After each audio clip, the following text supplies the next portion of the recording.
GNT Show is intended for mature audiences. Parental discretion is advised.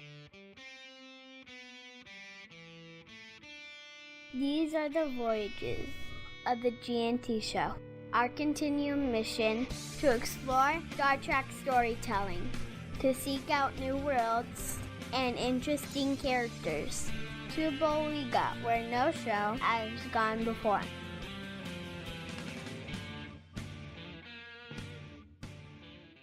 Live long and prosper, bitches. Good morning, everyone. Welcome to the G&T Show, episode 285. Today is also July 2nd, 2017, for Michael Hinman. I'm Terry Lynn, and across the table is Gettysburg 7. Sup, bitches? Jolan, true to your mother. I don't know. I'm very tired. Very tired. And if you look to my left, your right, wearing his Klingon armor, but painted red, white, and blue for the upcoming holiday with his tall Uncle Sam hat, his beard painted, dyed white, which I think is just absolutely fantastic. There he is, Uncle Sam himself, Ceridium. Woo! Kablah! Really? I don't know.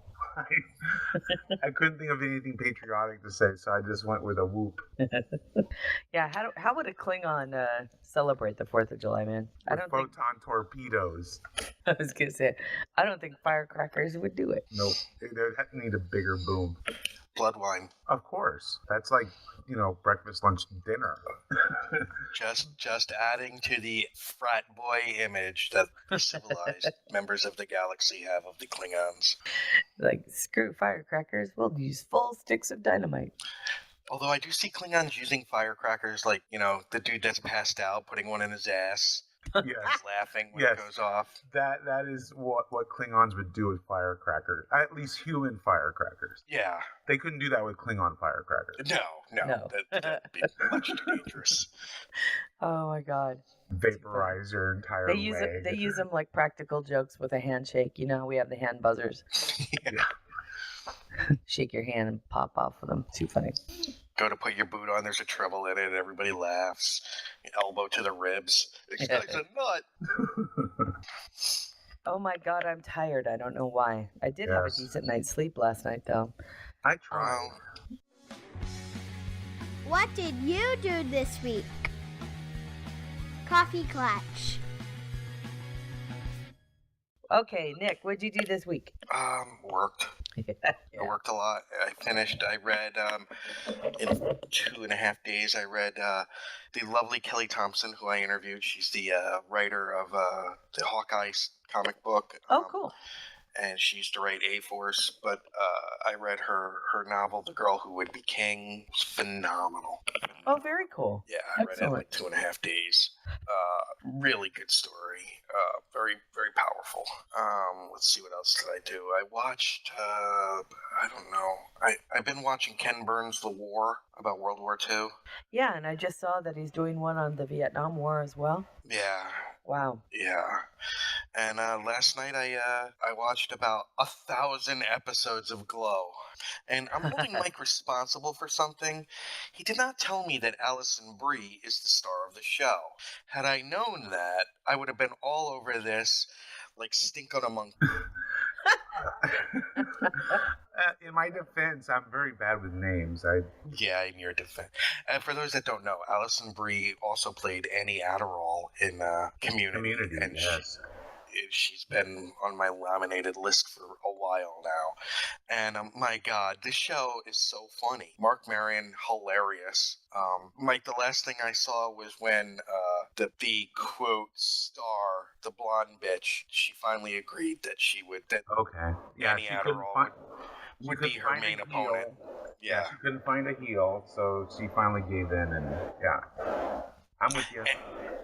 It's fun to see some of the cameos in it of actual wrestlers, like Brodus Clay and Carlito play the brothers of this girl, and I just started laughing. Right on.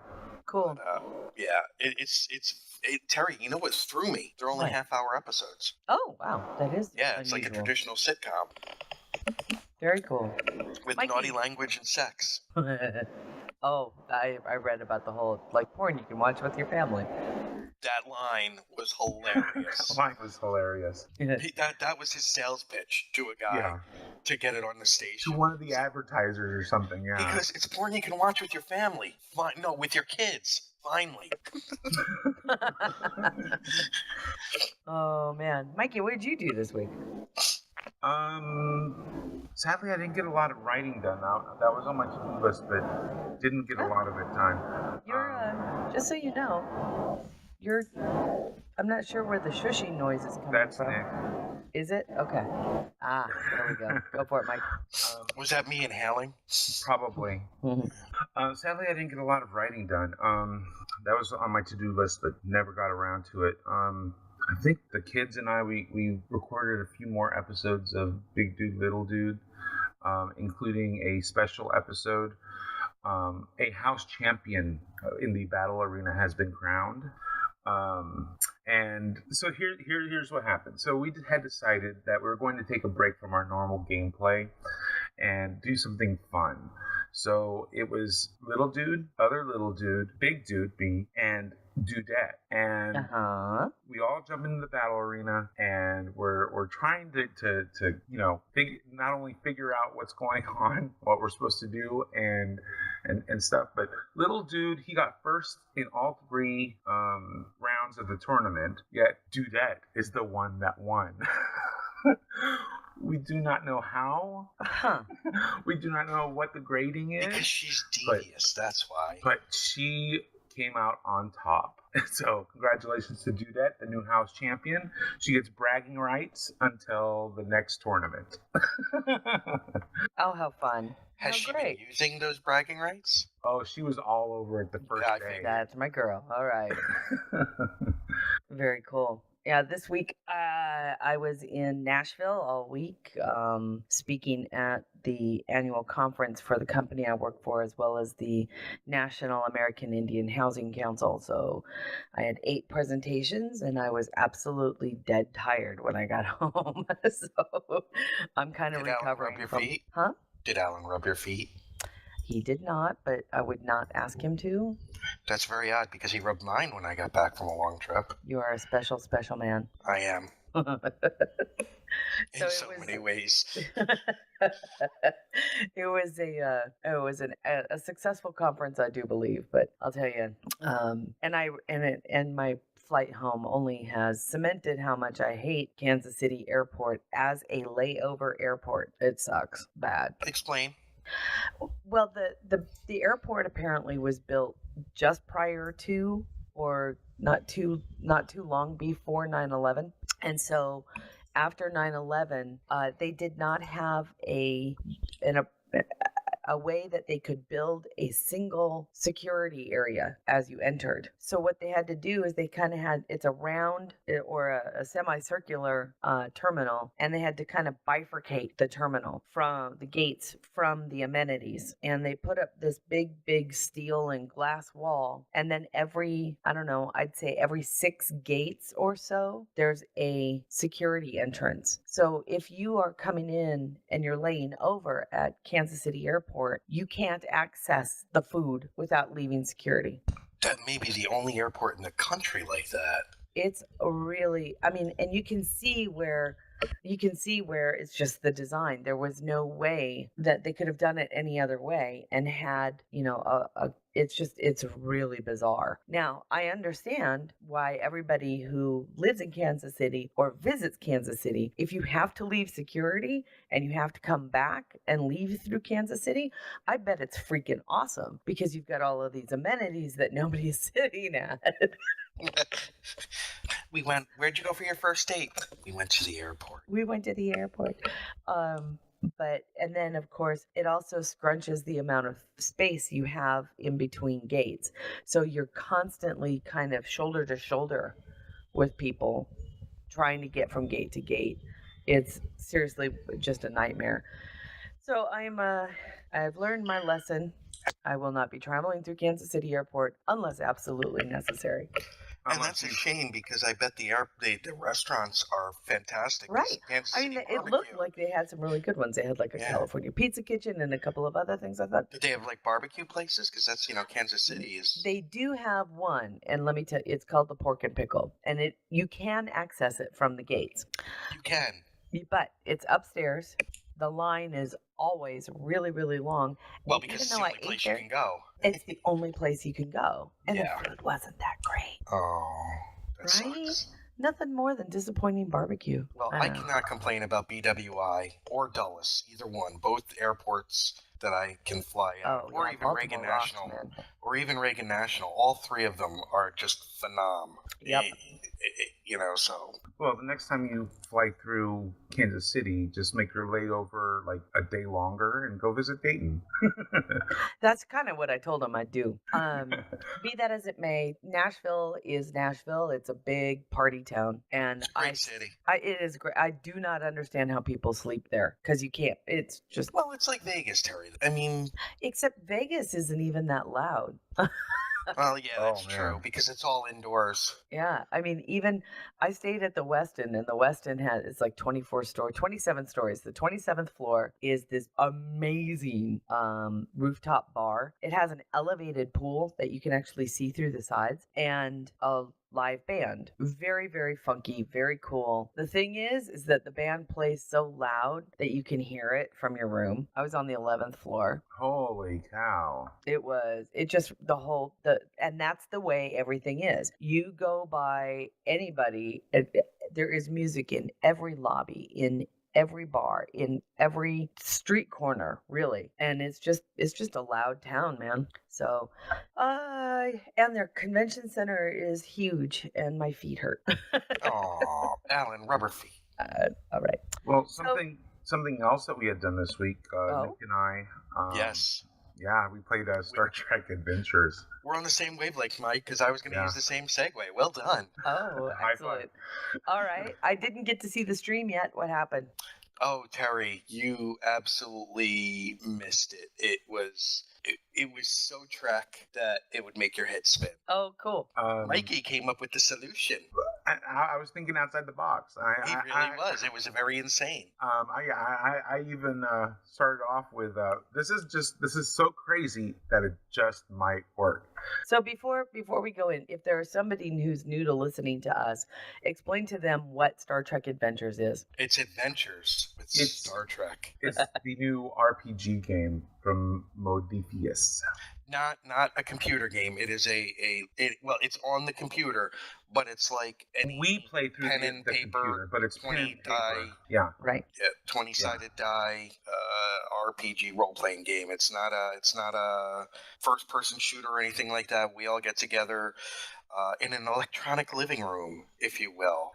That is how we play, but you can also play it in a more traditional manner with a group of friends in person, pen and paper and whatnot. But Baz and Kush reminded me that the PDF is now available. So if you pre-ordered, you can pick that up, or you should have received an email regarding that, the official PDF rulebook. So, yay. Very cool. All right, so back to what you were saying. What happened? When last you left, Terry, we were on the station. Yeah. There were power issues. And I was down in engineering, kind of stranded. By choice, but yeah, cut off from everyone else. And everyone else was in the science medical lab trying to figure out what was going on with the power issues, and then the semi-crazy commander. Yes. Commander, well, he's just off his rocker, period. The issue with the sun causing the station power issues, that was a little more creative. Remember, Terry, when I asked the scientist if they could pinpoint the source of the energy? Oh, yeah. It turned out they could. After much rolling and using... Terry, remember how we had like 9 momentum points when you last were there? Yeah, we were hoarding them. Yeah, well, we got down to what at one point, like 1? 1, and then we got them. I mean, they kept fluctuating, but we got down to 1, and then luckily gained like 5 more, and then lost them and then used them again, and because of so many technical roles. Each one of our characters wound up using like our specialty, like Mike using his engineer stuff, and me using my targeting and all that because I'm operations.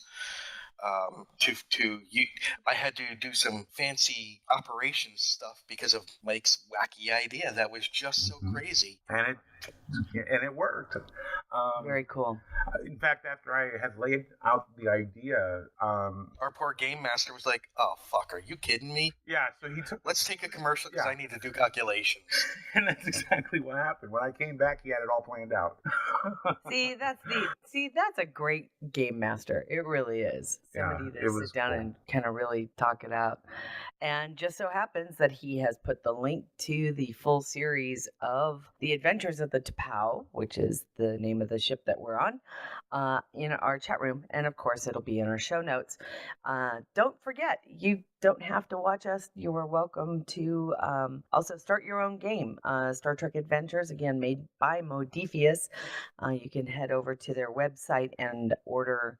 They have different packages, the rule books, they also have miniatures, dice sets. They have a huge, super expensive, amazing board cube thing full of happiness, or you can buy things, smaller sets, just to get you through the game. So, Terry, what it turned out was living in the sun and also in our warp core on the station.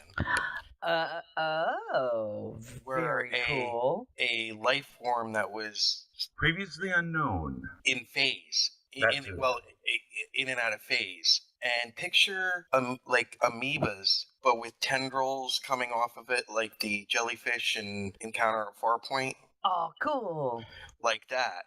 So there were several options that we in the best Starfleet way, we had a meeting and we came up with. See, they work.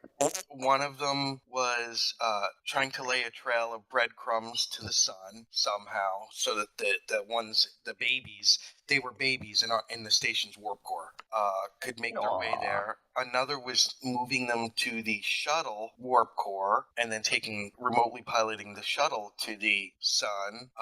The last option, which we didn't even consider, was killing them. And then Mike came up with the working way. Mike? Explain. I had merely suggested that we create a solar flare, launch it at the station. So invoke a solar flare to hit the station, and use that to act as the trail of breadcrumbs for the little baby aliens to follow back home. Okay, that's brilliant. Seriously, that was brilliant. Well done, Michael. And many different roles for different difficulties and different tasks. For Commander, what is it? Thonier. Oh, yeah. Was stuck in a Jeffries tube. Oh. He had to launch a probe, and Mike's in there with him. Yeah, he had to launch it manually, and I'm out there trying to target the damn thing and get it to shoot. And because of the difficulty rolls and stuff, he gets it partly, but it gets stuck. So now we've got to roll for him to get it. And meanwhile, there's gases and everything in there, and oh, how funny. It was very Trek. And meanwhile, the crew was telling each of us in turn their concerns about Commander Johansson, that he had been acting strange. And being a Tellarite at the end, I got to be very direct with him. Did you tell him to go to... Well, he was insulting... who was it that he insulted, Mike? Was it you? I think so, because I had... Who went up to the... That was me and you that went up to Ops, and I had hailed the T'Pau, and he was like rude the whole time, and I got a little like basically accusing Mike of almost destroying his station when Mike saved it. Yeah, I got snippy. Yeah, the Denobulan got snippy, and then the Tellarite told him where to go. Wow. Well, and it ended with us beaming back to our ship. It was. By the way, Terry, you were down at the shuttle bay the entire time. Because that's where I belong. Yeah, I'm a pilot. I said not an engineer. To the ship. I was just waiting. I'm like the getaway driver. I'm just have her make us some lunch in the replicator. Oh my God. So it was fun. I enjoyed it, and yeah, you should definitely check it out. The videos are in the show notes, and definitely check out Modiphius and pick up a copy. Very cool. Well, all of those links will be in our show notes, not just for the Tapao episodes, but also for Modiphius. Of course, for Live, Love, Play, which is carrying Big Dude, Little Dude. And we also have, by the way, just... Happy birthday, Ross. Yeah, happy birthday, Ross. We also have our weekly product news roundup there on our website. It's monthly. Yeah, it's monthly. That's right. That's so the a big roundup one. of all of the new nifty Star Trek products that you can buy.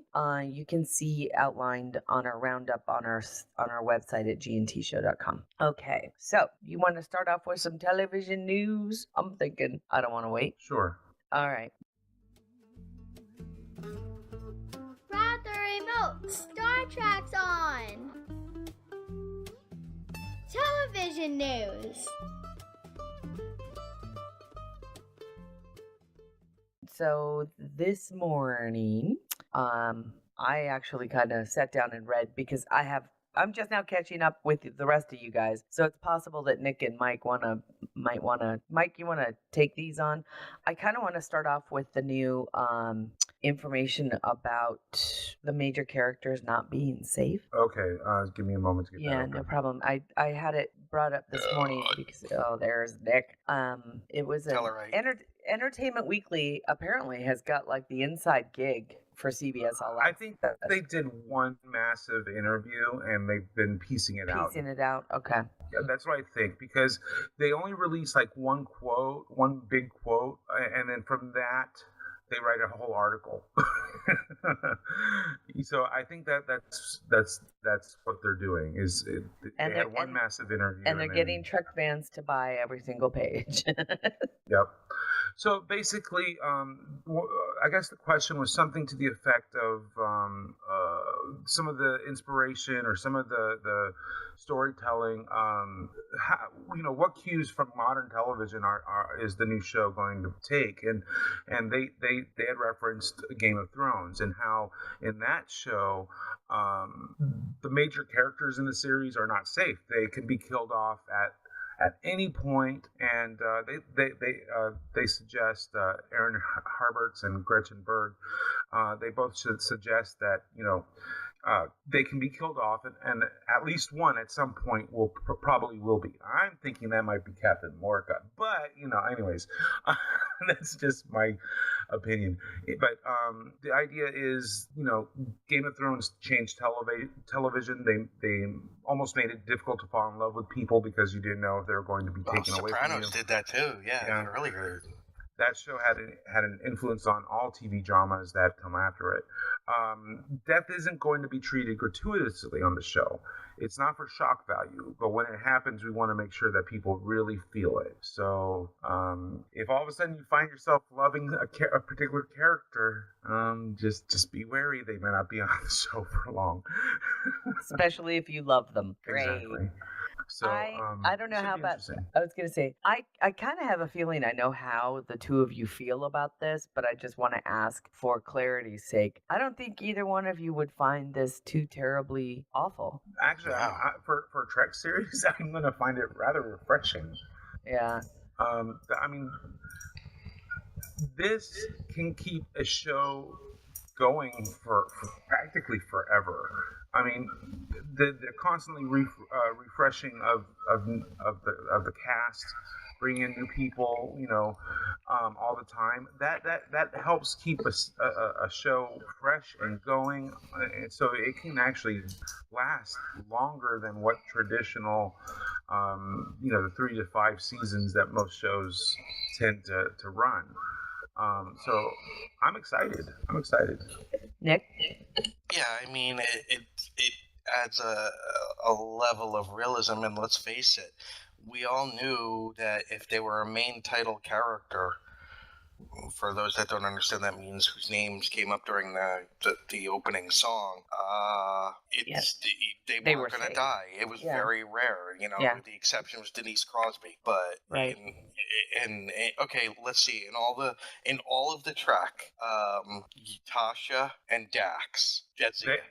And the article mentions both and how much of an impact those two deaths had. We were starting to, well, in the case of Yar, we were still getting to know her, but we had seen enough of her to actually kind of have a little bit of a connection.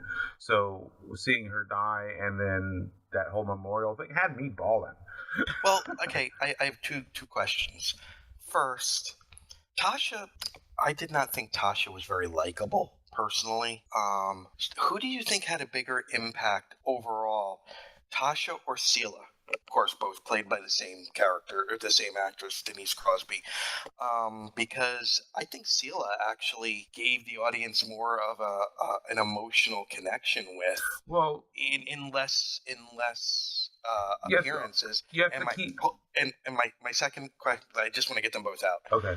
Is imagine how, and all three of us like Enterprise. Can you imagine, especially during the Xindi arc, if the main characters were expendable, the tension level that would have been higher? Oh yeah. I guess I'll address the first portion. You're comparing two characters. Hold on, I'm getting audio. Okay, so you're having us compare two characters that were written very, very differently.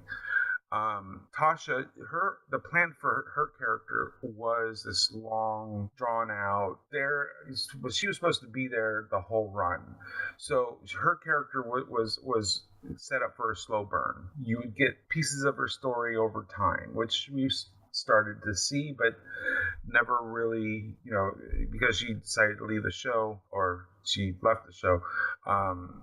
We never got all of that, but nonetheless, we had that little few moments to connect with her. Sela, on the other hand, she was never really there for the long term, so they were able to focus her character the way that they needed to for the most impact on those few times that she was actually on the show. So again, but I would say that Sela had a greater impact. Well, yeah, but I think all villains do. Well, no, not all. But I also think, though, if you look, the quality of writing in the first season, as opposed to Sela was what, fifth? I'm trying to think. She was late. The quality of the storytelling and the writing was at a much higher level than first season. Because first season was pretty drecky, actually. And I always thought that Tasha overreacted to everything. Yeah, but that's the way. Okay, no offense meant, not to you, but to the writers. They didn't know how to write women. Women always overreacted in TNG. I don't think Beverly did, to be honest. Oh, please. No, I don't think she did. She totally did. Always? Pulaski didn't. Pulaski was written like a man. Yeah, but she was written like McCoy. So she came off as a racist fool at the beginning. But no, I mean, Troy, come on. She was all, ooh, pain. And Tasha was always a hypersensitive victim. And Crusher was always the, I'll lick my hand and rub the dirt off your face mother. Are you talking about first season, or are you talking about the entire series? I'm talking about first and second, and probably the beginning of the third season. But that's when, but that's because the two things that I will always diss Star Trek writers for is they didn't know how to write women and they didn't know how to write married couples. So they wrote that everything was just a failed relationship. And they wrote stereotypical women. For which Star Trek? All of it? They got better in DS9. That's for damn sure. I was going to say, because Sisko and Cassidy, and Keiko and O'Brien. Now here's the thing, and I have to lay the blame for this at Gene Roddenberry's feet. Where did it come from? Did it come from the writers' room, or did it come from the leader of the writers' room? I think it's both. Writers' room changed at DS9. Gene was dead. Then the no drama among the crew rule was gone. Yep, and also women were allowed to be complex characters. Actually, most Star Trek characters were allowed to be a bit more complex. Morn was more complex than Tasha. But yeah, the idea of having a death, how do I say, not necessarily be the choice of the actor, will be an interesting thing. Yeah, because Denise Crosby asked for that release. Yeah. She was not happy with. She was not happy with growth with the character, so she felt the ensemble was too big. And also the fact that she had the character that was displaying everything you didn't like about her. You just nailed exactly what was wrong with her character, and she knew it. Yeah. I mean, Denise Crosby's a brilliant actress. She's given a one-dimensional character and not a whole lot of a chance to make her grow at all. Now, Terry, the chat room is discussing Trip's death. My favorite. I dislike These Are the Voyages so much that I forgot about it. Well, I already told you. I said I script doctor. Alan and I had we had drinks one night and figured out These Are the Voyages. Ladies and gentlemen, that's code word for they got hammered. These Are the Voyages is, in my opinion, not the worst episode, but it was the road to hell. It was an episode that had a lot of great intentions and that they took every wrong turn they could with it. It was poorly written. It had a great foundation and they fucked it up. So Alan and I script doctored the fuck out of it. And if you ever want to know how These Are the Voyages should have gone, sit with us at Star Trek Las Vegas one night and we'll tell you how our 2-hour episode would have been fucking phenomenal. And Trip's death would have meant something. And yes, he still would have died. Did you do the same thing with Endgame? I haven't gotten to that term yet. I haven't gotten drunk enough to figure out how to fix Endgame yet. Ladies and gentlemen, that's how disappointing that episode was. She hasn't figured out how to fix it. I do. Rewrite it from scratch with a different story where we get the ending we deserve. Yeah. For me, a whole lot of things would have changed would have been it would have started off with a whole bunch of changes. I still think Neelix should have stayed in the Delta Quadrant. I like that. Yeah, I did too. Because his goodbye I'll tell you was, what I wouldn't but have. that wasn't even in Endgame. That was in this episode before. When Tuvok did his dance. Oh my God, I cried. I'll tell you what I would not have had in Endgame: time travel. No time travel. No, we came up with this big bad whatever. It was just, oh my God, it was so horrible. No, it would have been probably a bit more powerful than it was. How long would you have given to the return home and welcome home? Mike, how long would you have given that? I think another 7 years. Like I would have fast forward it 7 years, for the last maybe 15 minutes of the episode. Yeah, I was thinking last act, last 15 minutes.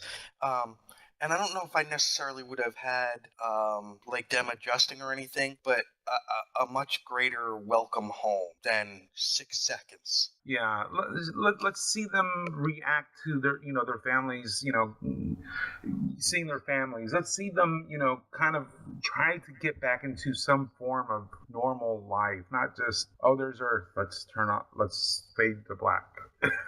Do you see what Kojiro put in the chat room? He would have left them there? Yeah. It's not a bad idea either. Not a bad idea. I thought about that too, but then, you have it seems like the only way that Starfleet, quote unquote, would have known that their mission was successful. I mean, yeah, they had communication back and forth and all this other stuff, but really the only way to really have made that show, that whole trek successful would have been to bring them home. But yeah, I think having them fall right before the finish line definitely would have been very impactful. Would it though? Because we'd already seen that a bunch of times where they were so close and failed. I think maybe I'm gonna Mike got me inspired to think outside the box.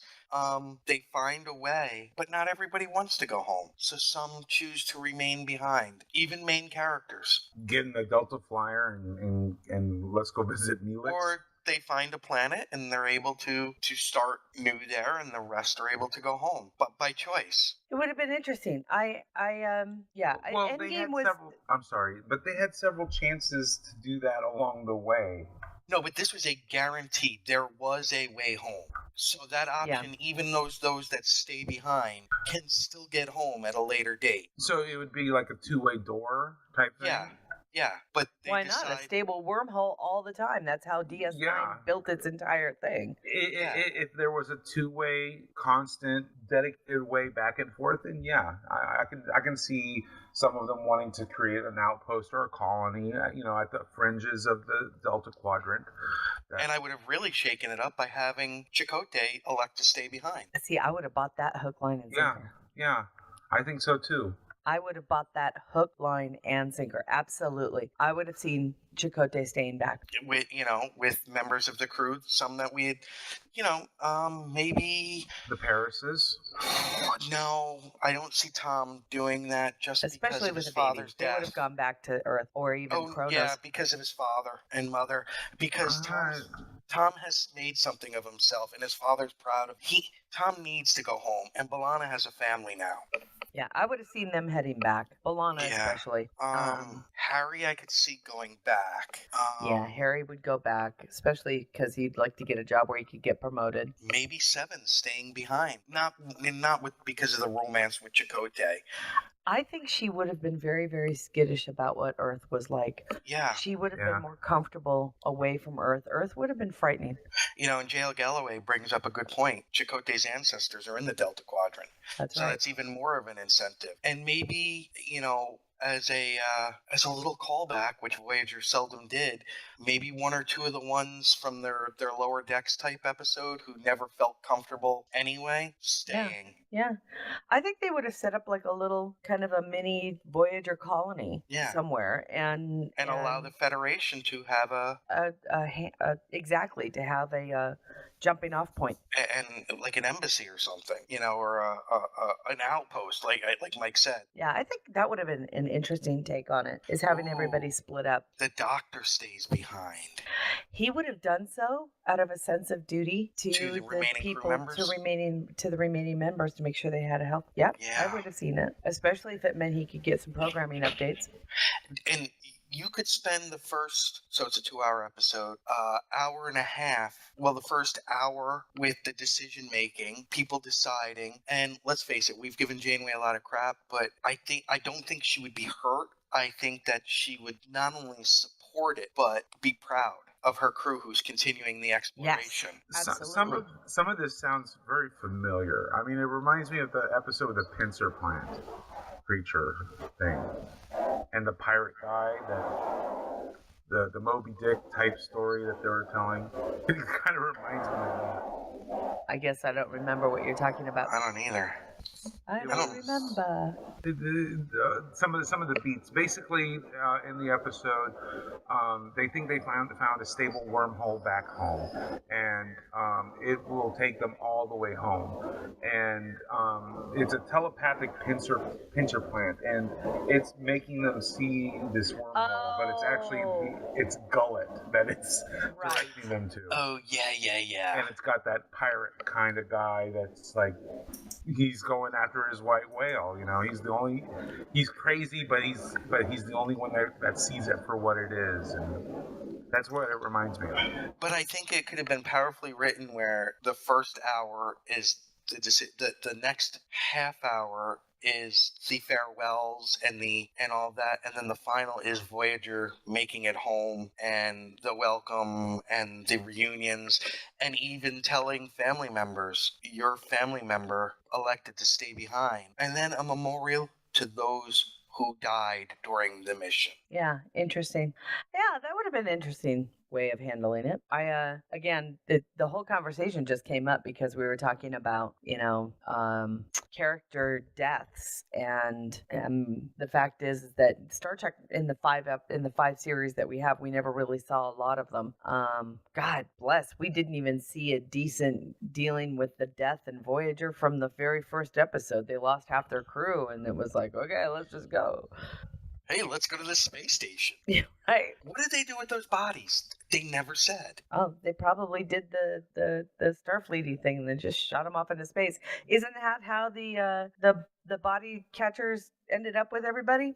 Oh, the Vidians? Yeah, not the Vidians. Not the Vidians. The other one. Oh man, they're in Stowe. Not Brenham. The ones that Kobali. take the what? Kobali. Yeah, the Kobali, where they take dead bodies and then reanimate them. And because that girl that we had never heard of, that everybody loved so much, came back. And then they ended up with one of the former crew members who died because they found her body floating around in space. Because it was Tell Don't Show. Right. How much we loved her. Well, they showed it in like flashbacks for like in one episode. They didn't even set it up. I think the genius of DS9 was they would set something up a season before in minor ways, and maybe not even intentionally. No, but they would enough that you could go, oh yeah, I remember that. They said that in passing. Quark mentioned that, or something like that. You know what, Kojiro, I don't disagree with you. In the reality of things, they probably should have used the bodies for material for replicators, but yeah, because that's what they did with poop. A poop question, sir? A poop question? Why did I get the poop question? I get a poop question. And for those that are listening, you'll hear if you listen to us play. Oh, Terry, something else about Star. Well, let me finish. Wow, I just had a mini stroke. 40 thoughts at once, sir. When we play Star Trek Adventures, our captain is not Trip. He's a Beta Z who sounds just like Trip. I know. It annoys it's me so cute. Much, and Jim knows it annoys me. By the way, Terry, that session was aired live on Trek Radio. Are you kidding me? Nope, not at all. Mario had us on his show. Yeah, you missed it. And hence my question earlier this week to Mike about using Busy Little Beaver. Yeah, I still need to talk to Steve about that. Yeah, but it was fun. And Rick Wheeler had one of his life goals. And Rick, I love you, but you really need to rethink your life goals if this was one of them. About being it was on Trek Radio. Yeah. We love Trek Radio, man. Yeah, but it was fun. And then when we took our commercial break, Mario went to songs for a couple of minutes, and then we were back. That's so great. That's so great. It was fun. Okay, so moving on with some of the links that we have, because we still do have a ton. I'm going to actually slip one in the chat room real quick, and it is... Just going to slip it in. It is a link to CBS.com. I received an announcement this morning that they are doing a big sweepstakes. You can enter for a chance to win a VIP trip for two to the Star Trek convention in Las Vegas, hotel accommodation for 6 nights, transportation to and from the airport, round trip airfare, and $500 in spending money. So if you want to go to this year's Star Trek Las Vegas, here is your chance. Again, the sweepstakes ends in 8 days, so enter now. And the link is in the chat room. How often can you enter? I don't know. I haven't entered yet. It does official rules for details. There's a thing you can click on. And I'm just curious, is it what level ticket is it? You know what I mean? Is it? It does not say. Yeah. And I just entered. Basically, they just have you create a CBS account. Yeah, that's basically it. You just log in with your CBS account or create a new CBS account and then hit the enter, and that's it. You're in there. So cool. I'm just seeing the GIF that Son put in the chat room. I'm like, dude, that's fucked up. That is exactly what Mason and Miles would do. Yeah, probably something I would have done too. Oh, I love Son. I can't lie. I still get a giggle a lot when I watch America's Home Videos, especially when it's something like that, or people that are just stupid. The ticket level is 2 copper level admissions. All right, what about them? That's what that's what it is. Oh, so you get a reserved seat, even better. Yeah, so it's what used to be the old preferred, right? Correct. Yeah. So That's perfect. It's not captains, it's not gold, it's you still get a reserved seat, which you still get a reserved seat. That's great. Yeah. So moving on with some of this, some of the news about Discovery. This week, one of the things that made me smile from ear to ear was the news that what we had kind of hoped for but weren't sure is true, and that is that Jonathan Frakes is now confirmed to be directing an episode of Star Trek Discovery. This was excellent news for a lot of us who weren't sure if he was going to be directing Discovery or Orville. It's possible he's doing both. You never know. But he did tweet it, and it's been pretty cool. Nice to know that they've got some Star Trek veterans working on a Star Trek show. He does know how to direct it, so that'll be great. Also, additional information about the fact that they're going to be filming Discovery in the quote-unquote cinematic format of 2-to-1 aspect ratio, which is great for those of us but it also means, and please, Mike, if you can help me out with this, doesn't that mean that it's actually going to be wider than most even widescreen TVs? Well, most widescreens use the 14:1 aspect ratio, so I'm not sure what a 2-to-1 aspect is. Yeah, I'm a little... Is that HD? Oh, yeah. It's going to definitely be in HD, but I think it's going to fill the most screens better. Instead of having like the letterbox, how there's even on widescreens, there always seems to be that little, black strip on the top and bottom, because not everything is designed to fill the screen. I think. Yeah. Regardless, is going to fill the screen. Glow doesn't. I think that's what Glow is filmed in then, because it fills my whole screen. Yeah, that's where I think it's set up to actually fill like virtually every screen. Actually, it's the other way around, Mike. Oh, really? Yeah, it says... Is 2-1 the old pan and scan? This is panoramic. This is what they say is first taken as just part of the promotional trailer. Now appears to be exactly how the episodes will debut. There will be black bars seen on the up and on the bottom, but they're thin. Interesting. Okay, so in other words, you're going to be getting the full picture regardless, then, correct, rather than having it fill the screen and cut off whatever doesn't fit. Okay, interesting.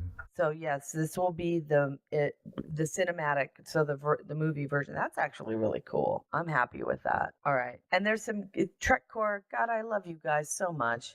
There's some great comparisons of 2-to-1 and then 2.35-to-1 listed as well, so you have an idea of what we're going to be getting. Very interesting. And once again, I know that we had known about it before, but an interesting reminder comes out that the character Harry Mudd will be appearing in 9 episodes of Star Trek Discovery. Yeah, so does that make him a regular or I mean, it seems a little much for just a recurring role, doesn't it? It might just be one of those things where he's in a particular arc too. Remember that we're looking at probably getting 2 distinct chapters so I have a feeling that what we're going to get is the pilot and then 8 episodes in one chapter and then the other 8 episodes in another.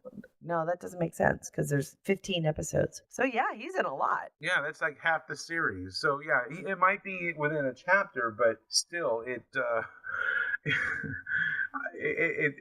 for that particular chapter, at least, he's more than a guest star. He's more than a recurring role. I think he's a regular for that particular arc, at least for that chapter.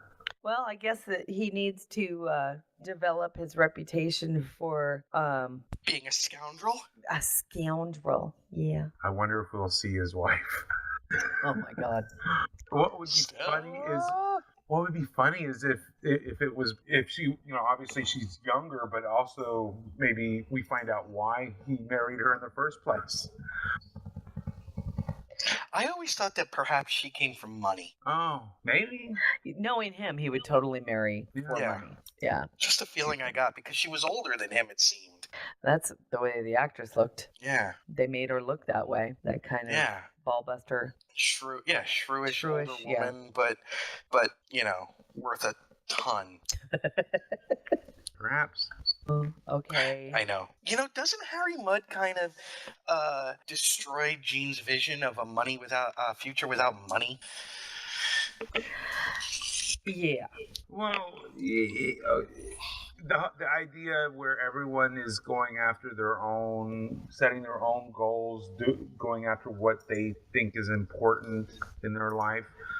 The idea of collecting stuff, whether it's money or whatever, that is appealing to some people. I could see a person like Harry Mudd wanting to accumulate wealth in whatever form that is, whether it's I don't know, little geisha dolls or it was also seen as a negative little trait, geisha right? dolls? That was a Firefly reference. Yeah. I know, but wow. All right, so on to the parody. Seth MacFarlane's Star Trek parody, we all know it's called Orville, gets its release date. So, and congratulations to Gabe. September 26th. So 2 days after Discovery. Congratulations to our friend Gabe, who's working on that show. Oh, very cool. Yeah, that's a visual effects department. Yeah. Nice. If you saw the movie Trekkies, you see him as a young child then in that movie. See, Trekkies can work on Star Trek. Just persevere. And work on it. Never mind. Hey, Terry. Yes? S+32. That's all I'm going to say. I know. And oh, son. I want to talk real quick book news that is related to Discovery News. Tell me a Star Trek story. Book news. Also on September 26th, David Mack's Discovery Desperate Hours will be released. And that is according to our friend DEFCON. Hi, DEFCON. His Treklit blog. So check it out. There's the link. But congratulations to Dave Mack. We're excited. Cannot wait to see the show and read your new upcoming book. That's very cool. Thank you. A personal note to Cushy. Thank you for giving me my comic book. It's very sweet. Okay, sorry, Mikey. DEFCON goes on to say that there is a little bit of a discrepancy. December 26th also happens to be the same day that DS9 Original Sin is due out, yet there's nothing currently published or set to be published for October. So I think part of the schedule is still up in the air. Things may be shuffled around. Probably. But then again, also the German publisher CrossCult, the German version of their book is also supposed to be due September, so most likely Desperate Hours will not be shifting. It might be DS9 Original Sin. We'll see. Who knows? But if not, then September is going to have 2 books, and we may get a surprise in October. Sorry, you're probably right. We probably will see it in October. I got a little bit disconcerted there. I was a bit worried because Mike left the chat room in our website, and I was like, I hope he didn't get disconnected, because simultaneously there was a ding in our TeamSpeak, and I thought, oh my god, I hope technology, we're all okay. We're good. So I panicked. I'm good. And additional book news, Mike. It looks like Mirror Broken #2, which is the second comic book in the Mirror Universe, Star Trek Next Generation, is out. Yep. J.K. Woodward does the art on that. So amazing. So that's pretty cool. There's also a preview link. So there's 2 links. One that just kind of talks about it a little bit, and the other one is a preview with several pages of art. So check those out. And also Eagle Moss, who are the creators of the Star Trek Starships collection, which is the subscription service, or you can even buy each little ship independently. They've also come out with, and they announced quite some time ago that they would be publishing graphic novel collections as a bound set. The volume 14, which is the Vulcan Vengeance, has been released as well. Yep. Moving on to some gaming news. I want to play a Star Trek game. Gaming news. Big news out of Star Trek Online. We have which, by the way, I finally finished loading. Oh, congratulations. It's been 3.5 months since I logged into it. Oh, I believe it. I have a lot of Zen money that I can play with from my monthly stipend there. Oh, that's good. Yeah. Oh, I didn't realize. When did you become a lifetimer? I haven't. I'm a monthly. And you still get the Zen? Mm-hmm. Oh, that's nice. Cool. Yeah. Very cool. Oh my God, I just realized. Yeah, I probably have a lot on another character. There you go. The big news out of Star Trek Online is that for the next expansion, Mikey, is it an episode? Update. Well, July 18th is the season 13.5. It's the season. Okay, it's not an expansion, it's a season. I wanted to make sure I was using the right word because a season is smaller than an expansion. So I wanted to make sure I didn't lead people on.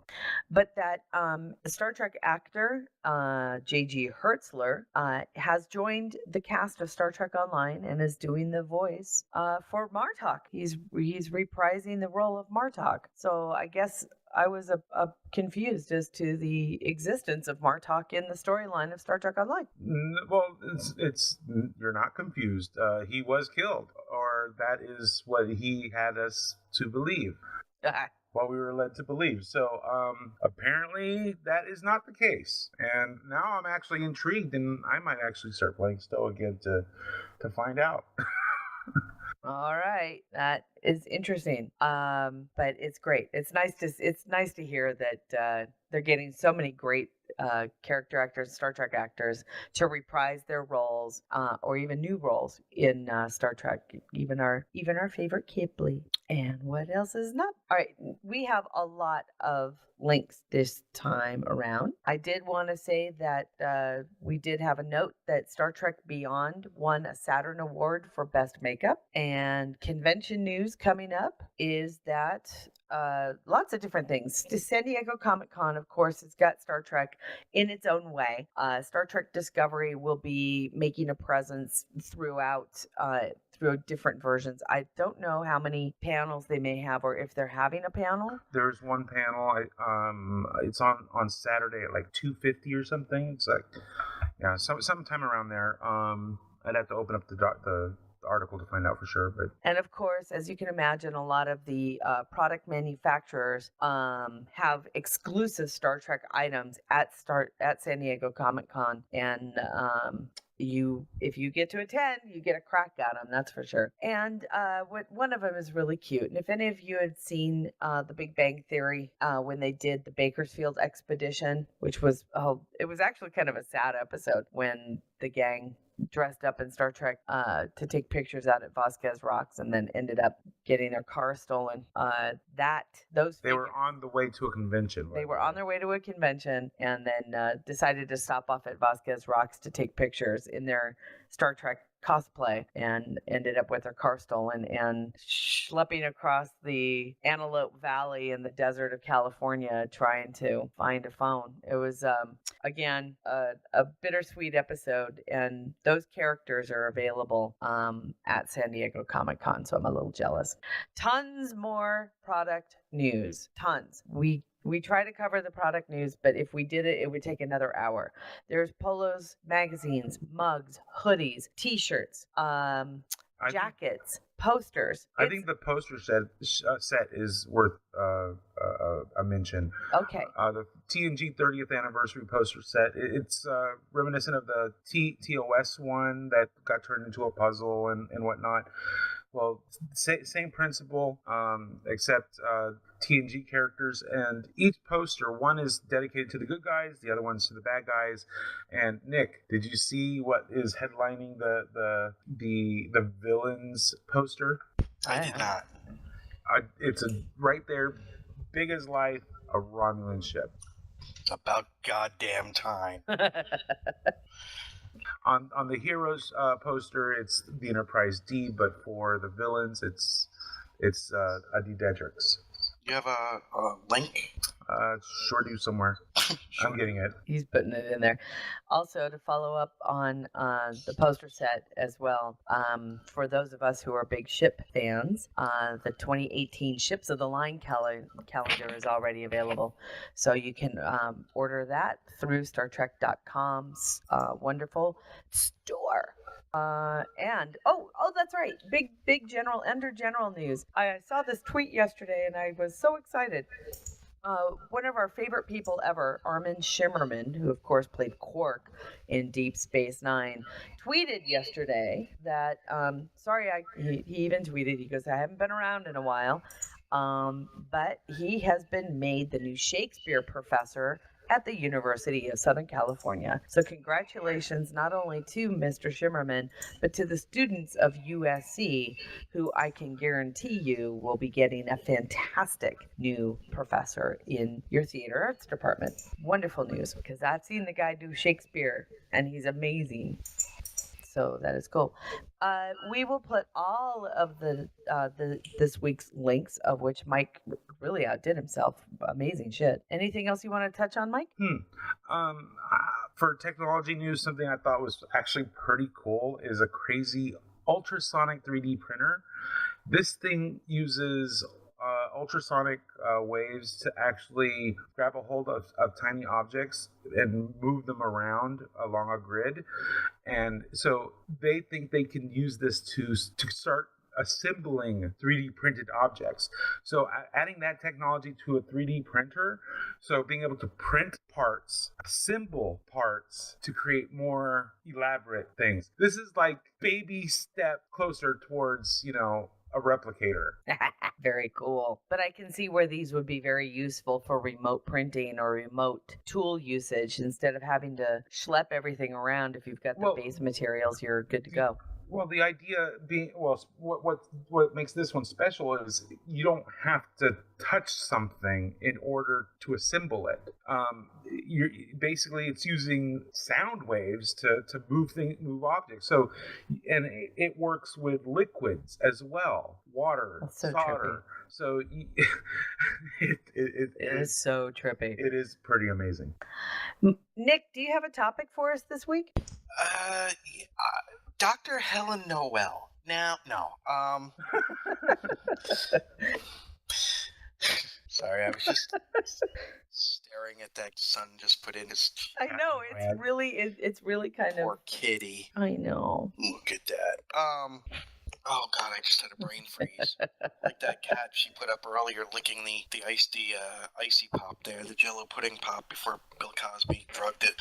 I can't remember. What? Oh, Robert Reyes.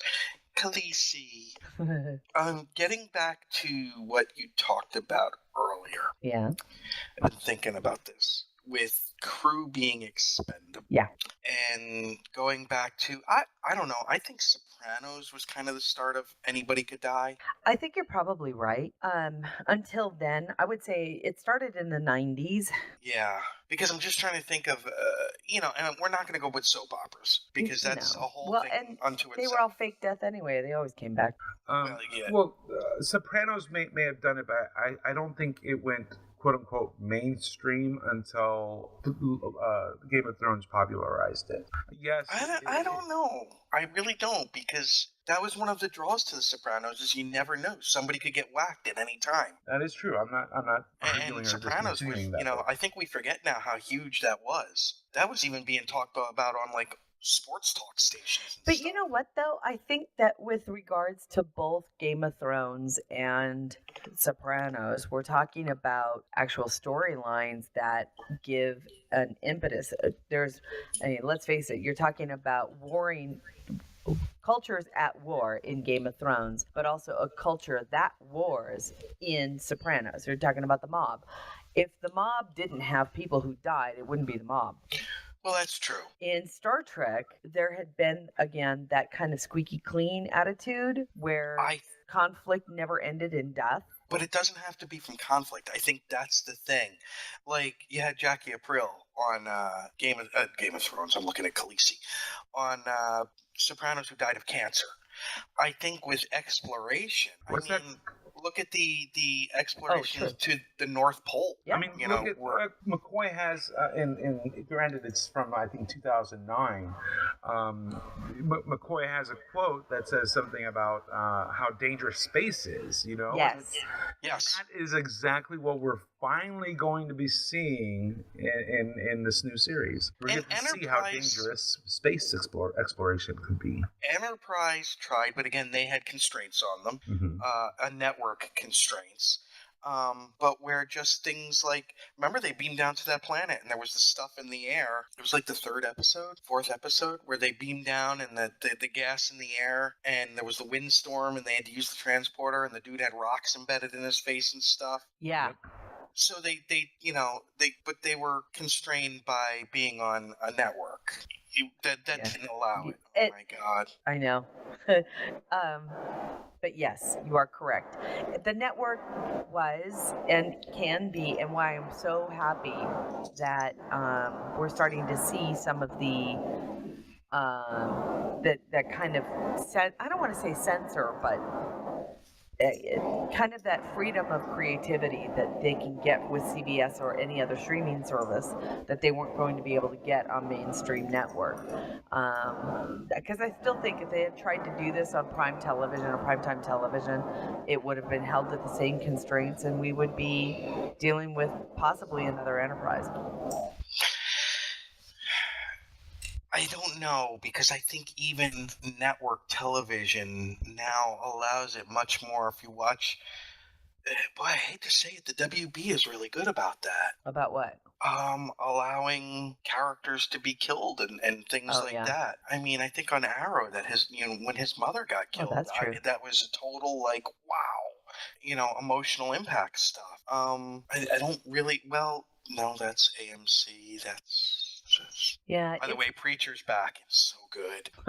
I love that actor. I was pissed they used him. Why? Because he played Stark and Agent Carter, and he went away, and so did Agent Carter. Oh. Sorry. But, so I think they're getting much better about it because, to be honest, they want to stop hemorrhaging viewers. Well, that's possibly true, especially since they're ad revenue based as opposed to sub based. Hey, Terry, I meant to text you this week. Disney went up 1.9% in one day. Yeah. What was that about? See, people are, the fact of the matter is that some certain things are going very well. There's been a rumor, there's been a constant, persistent rumor that Apple is gearing up to make a play for Disney, and there's a lot of people who are like, no, please don't let that happen. And yet ESPN's always going to be the driver right now, because people are so down on ESPN because it's a sub-based, it's one of the pieces that you get when you subscribe to cable, and there are so many people cutting the cord that all of these shareholders, all they do is, drool about whether or not how many cord cutters were there this quarter. The fact of the matter is Disney's got a shitload of other things besides ESPN, and it will survive even if they decide to do something major with it. I don't know. We'll see. Also, I don't know. The word on the street is that Black Panther's gonna look good. Oh, yeah. So sorry, that was just a scroll, but I had meant to text you earlier in the week about that, because that's a 1.9% is a huge jump. It is and it isn't. I mean, 1.9%, it's sitting at about 106 something per share right now, which is pretty damn awesome because we bought it at 13. I'm a happy girl. And I don't own stock in CBS yet. Alan's now scratching his beard. He went to work. But yeah, I think the storytelling aspect of it, I mean, you even see it in sitcoms, the continuity, things like that. Oh, yeah. So different from like Happy Days and things like that. Oh, I love that. Or shows like that where there was, Where it was purely episodic. Yeah. You could watch episode 1 or episode 66 and didn't matter. It did not matter. Yeah. I felt that way about most sitcoms that I never really watched, right? Any of the family-based sitcoms where you had mom, dad, kids, didn't matter. You could plug them in different directions. Yep. Or, fat guy, pretty woman sitcoms. But take Big Bang Theory, for example.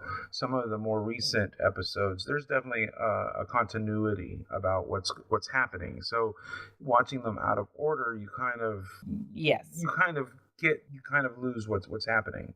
For instance, the whole arc where Wolowitz was on the space station. That was a season-long arc, and he wasn't there for most of it, but he'd pop in at one point throughout every episode to remind everyone, hey, I'm on the space station, and then for like the whole season afterward, it was like, yeah, I was in space. I was in. I'm a real astronaut. Yeah, he was just bragging about it. So I always felt Sheldon would have been far more jealous about that than they made him to be. I think you're right. I think you're right. Yeah. And hey, shout out to Johnny Galecki. Oh, his house was totally burned down by a wildfire this week. Oh my God, really? I didn't know that. Yeah. How awful. Yeah. Was it in California? Yeah. Shit, I didn't even know. Yeah. I like Johnny Galecki. I've always thought he was way underrated on that show. He is. He's the heart of the show. Oh, without a doubt. And he gets to make out with Penny, so yay. We were talking about the expendability of characters in Star Trek, and whether or not, now that the producers and everybody have said that characters aren't safe in Star Trek Discovery, do you think that also means that the lead character will also be a possibility for the chopping block? I think every character should be on the line. And ideally, yes, but I don't think so. I mean, I think like with shows like The Walking Dead, and Trek, we see the universe through that person's eyes. So. Walking Dead, it's Grimes. For Fear the Walking Dead, it's the former crack addict kid. Oh, I hated that show. You know what? Never have I seen a whole cast of characters, not the actors themselves, but the characters who were more unlikable en masse. Yeah, I kind of agree with that, but still, it's those those characters are the window into the universe for the viewer. But here's the thing: you can change that viewpoint too. One of my major complaints with The Next Generation, and you know this, and I know you both disagree, but I don't care. Picard is in the captain's chair way too long. It is a holding. First of all, it's selfish on his. Second of all, it's holding other people who they can use in those situations, especially as the flagship, from doing the best, getting the most out of all of their people. And I just think it was son. I always felt that. So, but that's just me. But that's also because of my background. Right. Which is a pure military organization. It's not even military. It's also... Well, yeah, your perspective comes from that. Well, no, I'm sorry, but if Jacques Cousteau's group went out and said that Jacques Cousteau shouldn't be captain he also owned that. Right, but that's what I'm saying. If it was a blend... Wasn't the Enterprise's D mission a long-term... I mean, we're talking NASA here, not the Navy. I understand. But look, if they have the ability to rotate people, it's not like Buck Rogers, who was going out on a shuttle on a deep space, and there was nobody else to trade with. They have the ability to. They get new crew members. They lose crew members. Ro Laren goes to school. All of this stuff. So it's not like they're alone. Yeah. Well, no, they're not alone. But they kind of are. Well, that's the way they were supposed to be when it came to exploration. And then they got bogged down by war. They pulled everybody back. But they weren't. Wasn't the Enterprise's D mission supposed to be 10 years or something? I don't remember that. I don't remember that either. Be that as it may, there's something to be said for consistency of leadership. I think it was. There was supposed to be some extended period of time, and the entire run of the show actually fit within that time period. So if I remember correctly. I could be totally wrong, but it might have been said really early on, Mike. I don't remember. I mean, it's very possible. I know it's not a generational ship. We know that. What isn't? No, but I think The Enterprise D. Oh, okay. I think the reason why they had families was because they were going to be away for so long. And I think it was like something like 10 years or something that they were planning on being out there, if not longer. I was always under the impression that it was a limitless exploration mission, that the families were with them because not everybody was actually Starfleet. There were civilian scientists on board. There were contractors on board. Yeah, pretty much. Yeah. That they were contractors on board, that these weren't necessarily... Well, that's what Keiko was, right? She was a civilian she was a botanist. And she wasn't Starfleet. She was a civilian, but she was on board. And you had 10 Forward, which was civilians. Right. So it was a civilian ship. And Starfleet, you know, and it was an exploratory vessel.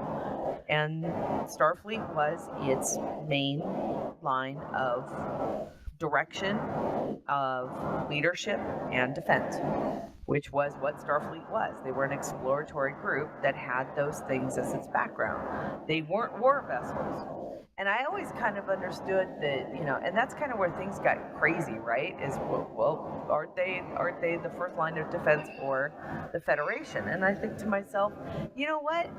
They shouldn't have been. They missed the mark on that. They should have made it to where you still had the United Federation of Planets, and that each individual planet still had its own defense force that, when necessary, banded together. Like a UN type of thing? Or state National Guards, you know, all under the auspices of the Army, and boom, you go from there. Or Air Force, depends.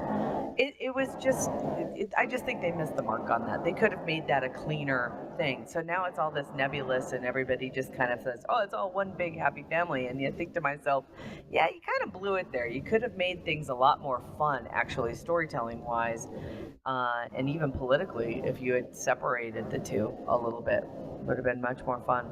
You could have had your exploratory vessels be the exploratory vessels, and Starfleet being that thing, and have that.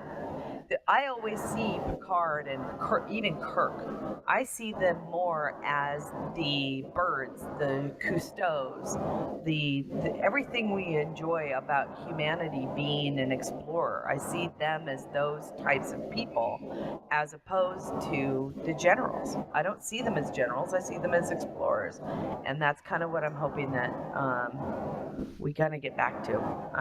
As much as I know we're going into a war type episode, then let's deal with it. I want to see how it goes from there. And I shouldn't say episode, I meant series. Discovery is going to be about war. We know it. It's going to be about the Klingon War, and we get that. Do we know that? Yeah, we kind of know that, because they're 10 years before the Klingon War, which apparently was supposedly going on at the time of TOS, correct? No, that was the Cold War. The actual war was the 4 Years' War, which was Axanar. Axanar. So this is kind of like the end of the war. Yeah. So is it? I think so. I think this is the end of the war. So this is how we get together, and because I was always under the understanding that then I always heard Kirk, especially during Private Little War, saying we're at war with the Klingons. Are they not? Well, it's more of a Cold War than it was more the Soviet Union U.S. analogy. We weren't at war with them, but we were at war with them. Okay. And Well, that helps me make sense of little things. I was always under the impression that they were kind of like in this weird at war kind of thing with the Klingons. That's why the Klingons, and there was always a taunting match between the Klingons and the Federation, rather than actual, firing torpedoes at the moment they dropped out of warp. Yeah, Terry, A Private Little War was the closest Vietnam analogy they did, where both sides were right, which arming up either side and totally. Yeah, whatever. Shout out to Keith DeCanado, because he brought up something about Star Trek VI I had never thought about. Yeah, he hates that movie, apparently. He really does. He hates all the movies. Well, that's true too. But and it never hit me before, when Chang's ship decloaks, or I'm sorry, Gorkon's ship decloaks. Kirk says, "I've never been this close before." You were in a bird of prey for the last couple of movies. I know, right? I hadn't realized, it had never even dawned on me until Keith pointed that out. And, oh yeah. And he had been on a Klingon ship, even though it was being run by the Romulans in the Enterprise incident. Yeah, see, but that's the thing about the movie writers. The movie writers are never... Okay, here's the movie writers are never the television show writers, with the exception of one, and that was Michael Insurrection. Piller. And he wrote Insurrection, which is often chided for being just a big television wait a minute, Ronald show. D. Moore and Brandon Braga wrote Generations. Yeah, my head still hurt. But that line, it never even registered with me before. Robert Reyes says a bird of prey is different from a D9. He wasn't talking about, though. He was talking about the Klingons. Huh? And he was also that close to them at K7 in Trouble with Troubles. Well, that's true, too. Yeah, admittedly, yeah. I did have a problem, though, with Keith with him detesting and calling it high schoolish in Star Trek 3 when Kirk stumbles backwards and says, "You Klingon bastard, you killed my son." What about that? He thought it was high school playish, which really, I was like... He's harsh. He really is. He's harsh. He hates the movies. That's all there is to it. Well, because, and rightfully so, that he thinks, not rightfully so that he hates them. No, rightfully so. He can hate them. That's fine. But he just doesn't think they translate well to the big screen. Well, again, they're not making, they don't make the movies for the fans. They make the movies for the market. And the market may not necessarily know what happened in the shows. So they kind of have to lay those basic lines in there or stereotypical things in there to play to a wider audience than somebody like us who knows he's been on a fucking bird of prey. Okay, so let me ask you this, and I'm going to go through it like this. I'm not excusing it, but that's what it is. Can you hate? Do you think, and I'm not talking about the commercial aspect of it, because they have to make money. We understand that. Do you think that the motion picture was made for the fans? I always have. I always felt this was made for the fans that have waited so long for it to come back. And I don't think there's any question. I also happen to think that it was made for the movie makers. It sounds funny, but I think a lot of the guys who were working on the film wanted to make a film they wanted to make about Star Trek, right? These were... Yeah, Gene, Robert Wise. Gene, all those guys, even Robert the special Wise effects people, everybody was like, oh, what can we do? We have this budget now. Yeah.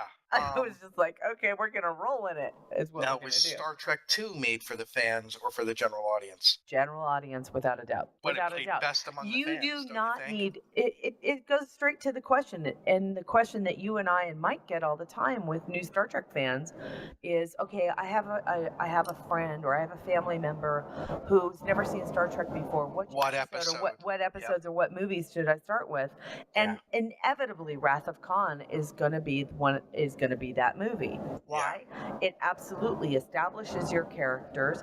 It establishes a great villain without ever having to see a single episode of Star Trek. And it really was a reboot. Yeah, it was. If we looked at it today, it's the same actors and everything, but it was a reboot from the motion picture. Yes. Now, was 3 made for the fans? Yes. Because it was a follow-on to 2. Was 4 made? It was made for the fans who couldn't deal with the idea that Spock died. Right. That's all it was. It was just a catering episode. Was 4 made for the fans? 4 was made for the market. Okay. Because it's a caper film, light, funny, time travel. Again, you don't need to... Current day. Absolutely. You don't need to know any characters in that to get a hoot out of that movie. When you're watching it, if you've never seen an episode of Star Trek, I don't care. You're cracking up because you understand what's going on. It's a bunch of people from the future coming back to the past. Funny shit happens. They love it. Is 5 made for the fans or for the market? I don't think 5 knew what it wanted to be. I think it did, but I think the budget, giving it the same budget as 4 and not increasing it, held it back. So I think it was hurt in that way. And Mike, what did you say? The execs stuck their noses too far into it. Yeah, right. 6 made for the fans? Absolutely. Because that was It the was farewell. the swan song. Generations. Whoa. Uh-oh, back it up. Beep, beep. Go ahead, Mike. Oh, I forgot to push the button. I was getting animated. You were on a rant too. Ladies and gentlemen, that's our chief engineer. I'm just saying. I was getting animated. My hands were flying everywhere, too. Portuguese guy arguing. Yeah, hands, you better stand back because hands are flying. I don't completely agree that 6 was made completely for the fans. There was that element Nick, to it. mute Yes. your mic. There you go. Thank you. There was that element to it for sure because it was their swan song, their farewell. But I think the story was geared for a mass market. The whole political intrigue, I think it was made for a broader audience than just Trek fans. Although it does have those aspects to it for sure. Okay, that's fair. That's very fair. I think so. Because it was the era of the wall coming down and trying to do what Star Trek has always done and take the current day's headlines and transfer them into the future. Mm-hmm. And also because I think out of curiosity, did Undiscovered Country come out after TNG started? Yes. So they had to lay Because groundwork for Worf being on that bridge. Well, and they also, because they talked about Khitomer and all of that, which had been talked about. And remember, it was around the same time that Unification came out, because that set up Spock's work on on Romulus. Wow. Okay. Interesting. Generations. That was all fan service. It was total fan service. But also market to try and introduce those characters to a wider market? No. I think they were sucking up to the fans because I think their biggest problem... the premise of the film. The premise of the film. The TOS and TNG coming together. That is all fans. That had nothing to do with the mass market. Okay. That was trying to buy the TOS fans and say, "Oh, look here. It's not going to, we're not leaving you behind." We legit. I agree with Keith on something big time, is when Riker pulls the board away and Worf falls into the water and everybody belly laughs. But then when Data pushes Beverly in, they all look at him and they're like, "That's not funny." Are you kidding? It's fucking hilarious. It's what they just did to Worf.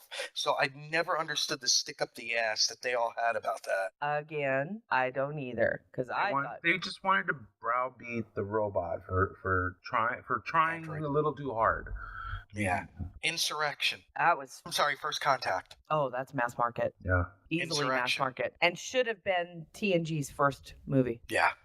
Well, but they had to destroy the D to get the E.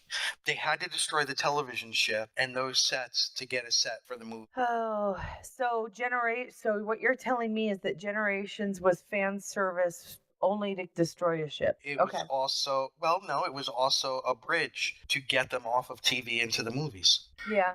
Yeah, it forced the studio's hand. It's like, now we need a bigger budget because we have to build all new sets because we no longer have the ship. Well, no, they also had the sets did not good on the big screen. That's why they were so dark, because they were made for television and it didn't translate well onto the big screen. Yeah. Yeah. Okay. Yeah. Insurrection. That again, I think that's total. It was total fan service. I think they tried. By far the most TNG episode type. Absolutely. Yeah, which again I think was more directed towards fans. Nemesis. Oh, Nemesis started off as fan and ended up being mass market and died because of it. Both ways. A director that totally doesn't understand. Yeah. It didn't do either. It insulted the fans and the mass market. Now, controversy time. 09. What was that? 09. Mass market, however. Yeah. Yes. I have to give 09 credit for tipping its hat to attempt to bring in new fans. Yeah. And to also introduce a whole new generation. absolutely. I to this day, I will still always give 2009 an 8 out of 10. And the only two reasons I ding it is because it missed on certain fan or certain Star Trek ideals. But as an action popcorn film, that thing rocked. And I laughed my ass off. There were a lot of inside jokes, and if you were a Star Trek fan, they were meant for you. Yeah, it always bothered me how Kirk was portrayed, but that was, that's because we're Trek fans. If it was a brand new thing to us, we wouldn't have known. I wouldn't have known. Okay, Into Darkness. That was made for the mass market, pure and simple. And the fan stuff was secondary thought. They just threw it in there trying to say, okay, we need to somehow find a way to appeal to the fans. See, I see Into Darkness as I see Into Darkness. Into Darkness is to Star Trek as Tom Cruise's Mission Impossible is to the original series of Mission Impossible. It's a complete and utter insult. Okay. It takes the name in logo only and then creates something completely not what it was. Beyond. Resurrection. Fans, though, I think definitely much more than for the fan. Yeah, but also much truer to the original source material. Yeah, I think it's although it was again directed at mass market, but I think the fans were not a secondary thought. They were not an add-on. This thing it was written by a fan. Exactly, but so the fandom was considered to be an integral part of the story rather than something you added on for flavor or to help shape different things along the way. Yeah, well, you know me, I loved Beyond. I think Beyond is the best of the last three. Yeah, I agree. I loved it just because I thought it was fun. There were no false flag anything, although I was a little disappointed that the bad guy was, of course, Starfleet. Yeah, but I think I argued pretty well why that made sense. I can understand his feeling of betrayal. I totally can. Yeah. Oh, of course, I can understand that too, but it makes more sense than Khan in the second and Into Darkness. I just miss having a challenge that isn't an individual villain. And I know that it wouldn't help the mass market because right now everybody needs to have a baddie and a goodie and, start everything has to be fucking Star Wars, right? It's like, oh, we have to have the good guys versus the bad guys. Why can't we just have adversity? Adversity doesn't have to be a villain.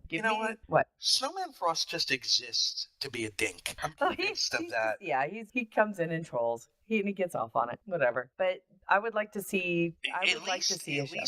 At least Beyond introduced a new character for us. I love her. She better damn well be at that helm. Yeah, she better be. Who hopefully will be around for a while. Because she was interesting. She had gravitas. Yeah. She did. Great character. Really great character. Fun. Again, nice to see not just a female character, but an alien character come in that's new and refreshing and not tired and a reboot of something else. I really liked her. And no matter what anybody says about the Bad Robot Productions, and even as much as I've only seen Into Darkness once, that's how much I disliked it. All three are visually spectacular. Absolutely. All three are, and I'm sorry, that's Yorktown and Beyond. Good God Almighty. Was that cool? And, Into Darkness, the debris and everything and all of that and moving between but you can't even compare them to the originals in terms of, but that's also a technology thing, but also a proper use of it to look amazing. So anybody, no matter how much you hate the Bad Robot Productions, one thing you can't say is they looked amazing. They did. I thought they looked great.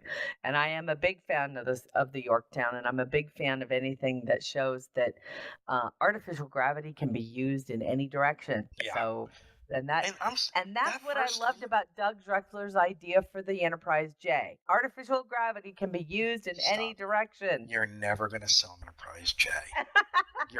It's never I'm more likely to fap to Stid, okay? It's not gonna happen. I brought that up just because I wanted to get his craw. But the first time we see the Kelvin and that kind of circular view and everything, I thought that was beautiful. Yeah, it's pretty. It was cool. Okay, you guys, we need to wrap things up. Mikey, do you have anything else to add into with regards to the films and their geared and what they were geared toward? I don't think so. I think it was pretty much covered. Okay. Do you have any announcements? I'm looking forward to seeing how Mike titles this episode. Yeah, right. Oh, don't. Those of you that don't know the behind the scenes stuff, Mike and Janet work their asses off and doing not this. For you the guys title, have no idea how much work they do because of different things to get views and stuff. So they SEO the shit out of it, and when they do, it takes a lot of work. And I just want everybody to know. Nick and I know it, we see it, and we really want everybody to know how much we appreciate them for what they do. And Mike goes out of his way. He's amazing. And usually he has it done within hours after the show, and I don't know how. I don't know why.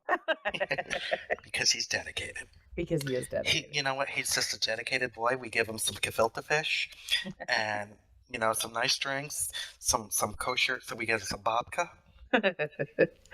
All right, let's let him do the announcement. Okay. Do we have a Live, Love, Play? Of course No. we do. What? No Live, Love, Play this week. Ross sadly is having some technical issues with his internet connection. So regrettably, there's no announcement, and that is why he hasn't been streaming this week. So if you've been looking forward to his streams and wondering what's going on, sadly he's having internet issues. But nonetheless, remember to live, to love, to play every day. Yay! He doesn't owe anybody bitcoins, does he? No. But good. That's what's going on with Ross. But definitely check out Live, Love, Play. The Lego Adventures of Big Dude, Little Dude. Those are the second episode is out, but that's on YouTube. It's not on his website. iLiveLovePlay.com. It should be there soon once he gets back. I believe he said the 5th, so nothing until after the holiday. So, but there should be probably a lot of content coming out shortly after that. Star Trek Adventures, we're not sure of the schedule because our game master has some opportunities for professional development, and we would never, ever, ever stand in the way of that. That's right. Yeah, but it looks like we may be doing one on Tuesday. There's a possibility that we may do one on Tuesday. I can't. July 4th. Yeah, that is definitely understandable, but we'll know more later. Let's see. Something I thought was kind of interesting that we didn't touch on. Let me find it.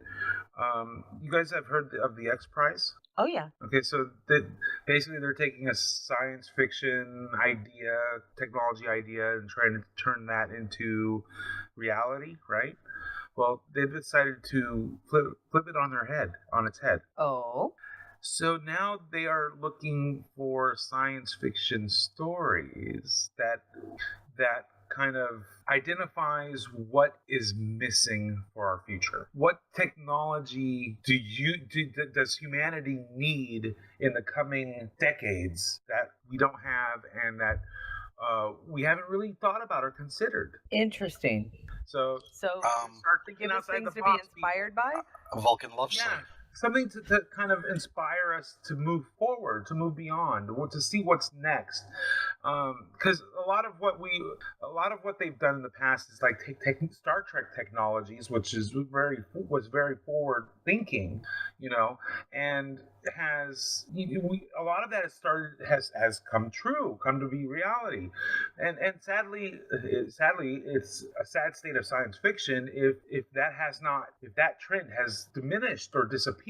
And so what they're asking for, or what they're seeking, is more of that really forward-thinking science fiction, and I think that's totally awesome. We definitely need more of that forward-thinking science fiction. I hope Discovery helps give us some of that. I hope so too, but I have to say I'm not holding out a whole lot of hope. We'll see. That Discovery will be a forward-thinking science fiction. Yeah, we'll see. I mean, we'll see.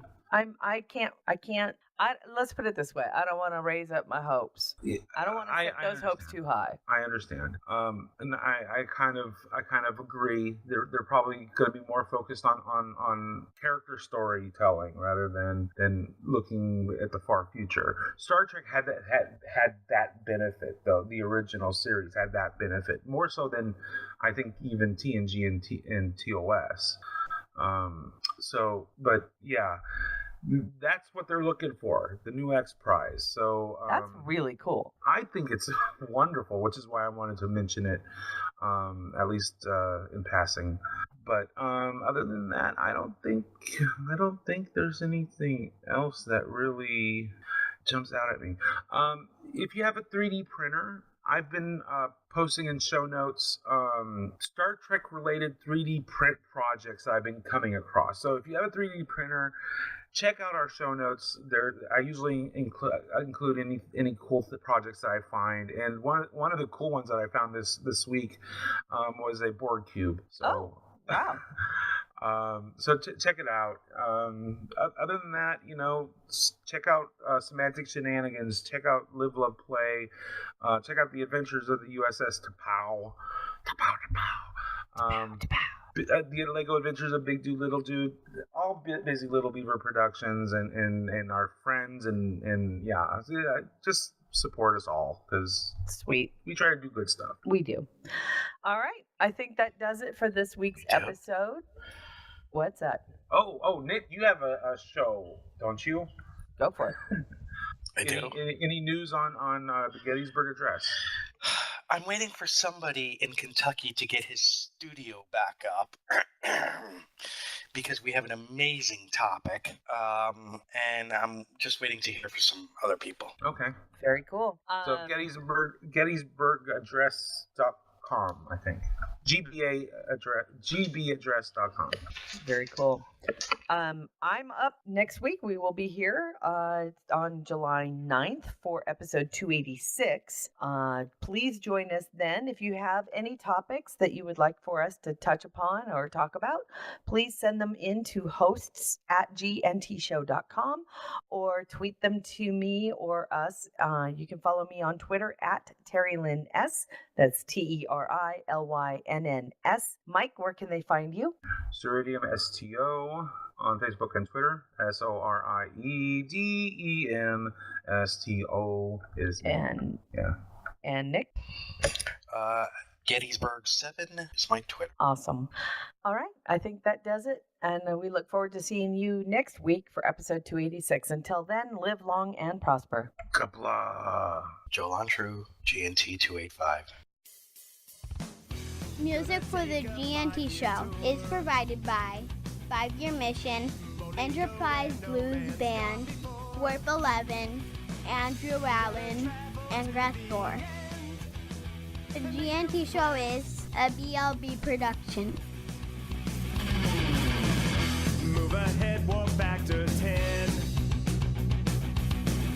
Put a mini skirt on my yo man. Represent the human race. And we make this a happy place. To fully go where no man's gone before. I think I sang that line once before, but I'm not too sure. We'll be so happy, can't you see? A zero-G community. Gonna travel to new worlds. Beam on down and meet some green girls. Gonna see what we can see. A fancy free galaxy. To only go where no man's gone before. I think I sang that line once before, but I'm not too sure. We'll be so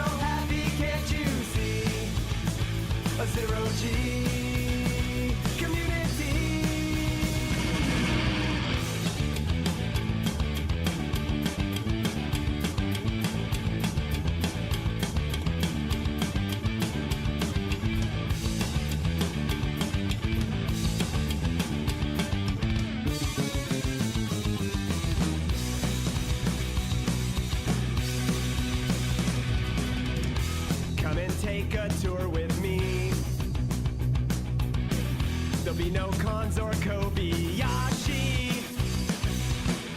I'm gonna travel to the end and make new friends with aliens. To Bodigo where no man's gone before. Space heavy. I think I sang that line once before, but I'm not too sure. We'll be so happy, can't you see? Zero G.